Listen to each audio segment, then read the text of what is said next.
hindi siya talagang mainit.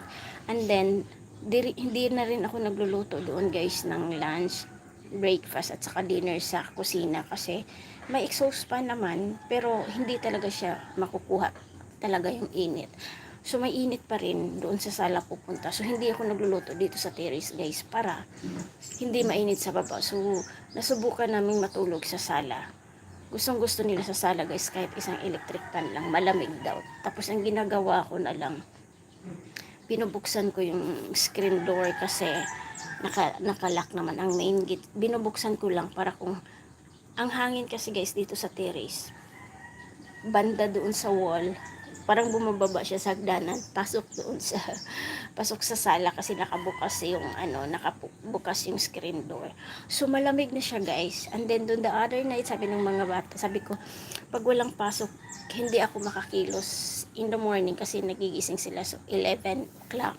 So sabi ko naman, balik na kayo tulog doon sa kwarto kasi hindi ako makalinis ng mga in between 7 o'clock in the morning hanggang 11 kasi natutulog pa sila sa sala. Pinabalik ko sila guys, alam niyo ba, din hindi ko sila pinapa-aircon kasi sabi ko tipid-tipid muna tayo kasi ang summer hanggang pa to, middle of May. Sabi ko tipid-tipid muna tayo sa kuryente, hindi pwedeng gusto niyo yung aircon na lang. Kung walang pasok, kung hindi kinakailangan na hindi mag-aircon, hindi tayo mag-aircon. Kung may pasok guys, 8 o'clock in the evening matulog na sila. So ang magawa niyan, maaga kaming mag-aircon. So ang ginawa ko guys, pinatulog ko sila nung walang pasok sa kwarto nila nag-electric fan. Pagka morning nagreklamo sila, hindi daw nila kaya yung electric fan. Sabi nila, mama, sa sala na lang kami. So sa sala kami natutulog guys kasi hindi talaga pwedeng masunod na mag-aircon sila lagi kasi patay talaga tayo sa kuryente. Isipin mo pala ngayon tapos May. So kahit pa paano nakatipid-tipid, 'di ba guys? Nakatipid tayo sa kuryente. Ganun lang kasimple. Mindset na lang natin natong yung mga bata. So sila okay naman sila. Nandito lang sa sala matulog, malamig daw. Kasi pag gabi naman guys, malamig talaga sobra. Hindi rin, sabi ko nga, bibili ako ng moskitero. Yung moskitero sa probinsya, bumili ako guys sa online.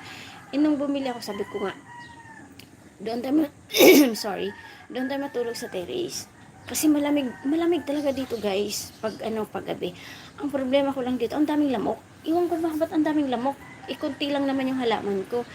Di bumili ako ng moskitero guys. Kaso lang, pag gabi, parang madidistract ka. Kasi nga, dito kami sa Montalban guys. Metro Manila Hills, parang na siya, parang bundok kasi to dito guys eh. Tapos sa gilid namin dito guys, talagang totally bundok siya. So pag gabi, dito kami natutulog, nadidistract yung mga bata. Kasi parang may mga ibon na lumilipad guys. Sabi ng anak ko isa, alam mo, may aswang ata kasi may lumilipad. Ako naman natakot mamaya. Buhatin tayo naklong, saan tayo mapunta. So isang gabi lang kami guys, natulog dito kasi wala kasi yung asawa ko guys. Kami lang tatlo ng anak ko. So sabi ng anak ko, ay mama, wag na kasi may ibon lumilipad. baka daw aswang. Ako naman sumunod lang din ako sa mga anak ko. Pero wala namang basta-basta magpasok dito guys kasi naman naka double lock naman ang gate. Napaka-imposible naman kung may aakyat pa sa terrace. Ang taas-taas naman ito.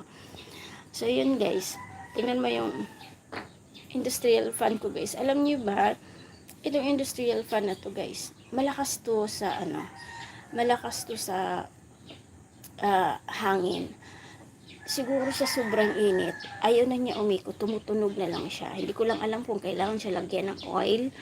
Tumutunog na lang siya guys, hindi na siya umiikot. Siguro nga talaga sa sobrang init. Kasi nung hindi siya umikot guys, nilagyan ko dito ng isang fan. Umiikot naman, nung nagtagal, ayaw na rin siguro sa isip-isip ko. Siguro sobrang init lang talaga. Hindi na kayanan ng electric fan dito sa terrace ko. Kaya tinanggal ko na lang. But anyway, happy morning everyone. It's coffee time. Enjoy lang sa life. Happy morning. Thank you for watching guys. And live tayo. And Marami din palang nanonood.